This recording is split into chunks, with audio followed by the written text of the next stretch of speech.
Саламатсыздарбы, урматтуу достор, сиздер менен кайрадан жолугушканыбызга абдан кубанычтабыз. Анда эмесе жаңылыктарга өтсөк.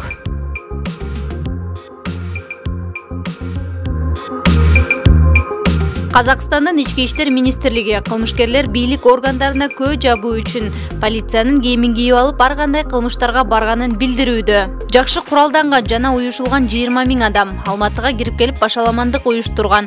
Бул туурасында маалыматты Ички иштер министринин милдетин аткаруучу Эрлан Тургунбаевке таянуу менен жазып чыгышкан. Анын айтымында башаламандык маалында 1300 полиция кызматкери, Улуттук гвардиянын, Коргонуу министрлигинин жана башка атайын органдардын аскерлери жаракат алган. 5 январь күнү 20 000 адамдан турган уюшулган топ Алматынын ар кайсы тарабынан бир убакта шаардын борбордук аянтына кирип келип, акимчиликтин имаратын басып алууга аракет кылган. Ошол эле учурда аябай жакшы куралданган жана уюшулган болчу. Алар көп болгонуна байланыштуу кайтарууда турган аскерлерди жиреп өтүп, имаратка киришкен. Кокусунан адам өлүмү болуп кетпешине жол бербөө үчүн полиция чегинүүгө аргасыз болгон, деди министрдин милдетин аткаруучу. Ошондой эле ал бир канча мүлк талкаланып, тонолуп, имараттар өрттөлгөн, полиция кызматкерлери менен аскердик училищенин курсанттарын сабап, шылдыңдап атайын каражаттарын жана кийген формаларын тартып алышканын айтты. Куралданган кылмышкерлер шаарда туш келди ок чыгарып, полиция кызматкерлерин, аскерлерди жана жөнөкөй жарандарды өлтүрүшкөн, соода борборлорун, финансылык мекемелерди талкалап, банкоматтарды ачышкан. Бийлик органдарынын кадыр баркын түшүрүү үчүн кылмышкерлер полициянын жана аскерлердин формасын кийип, жоосунсуз иштерди жасаган, деди Тургунбаев. Ички иштер министрлигинин маалыматы боюнча жалпысынан 400 автоунаа талкаланып жок кылынган. Анын ичинен 346-сы полицияга таандык. Алдын ала эсептелген чыгым учурда $200 000 бааланууда. Министр азыркы тапта контртеррористтик операциялар уланып жатканын жана өлкөнүн бардык аймактарында кырдаал турукташканын билдирүүдө. Быйыл эки спортчунун кармашы күтүлүп жатат. Власов өзү ак жолго беттешүү ниети бар экенин билдирген. Кыргызстандык балбан аны кабыл алып Бишкекте өткөрүүнү сунуштаган.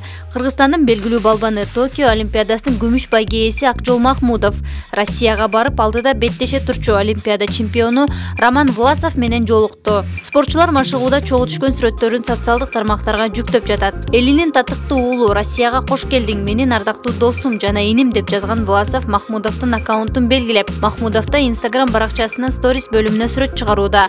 Россиялык балбан кыргызстандык спортчу тууралуу: Акжолду дайыма карылуу деп келебиз, чын эле ошондой экен. Ага жооп катары Махмудов дагы топтоймго деген. Быйыл эки балбандын кармашы күтүлүп жатат. Власов буга чейин Акжол менен беттешүү ниети бар экенин, аны тезирээк уюштуруу керектигин билдирген. Кыргыз балбаны ал чакырыкты кабыл алып, Бишкекте таймашууну сунуштап, ага россиялык балбан макул болгон. 31 жаштагы Роман Власов россиялык атактуу спортчулардын бири. 2012 жылы Лондон жана 2016 жылы Рио Олимпиада оюндарынын алтын байгесин уткан. 3 ирет дүйнөнүн көп жолу Европа чемпиону болгон. Ал Токио Олимпиадасына бара албай калган. Деген менен быйыл Ослодо өткөн дүйнө биринчилигине катышып чемпион болду. Ал эми 22 жаштагы Акжол Махмудов Токио Олимпиадасынын 2018 жылдагы Азия оюндарынын күмүш байге ээси, 2018 жылдагы Азия чемпиону.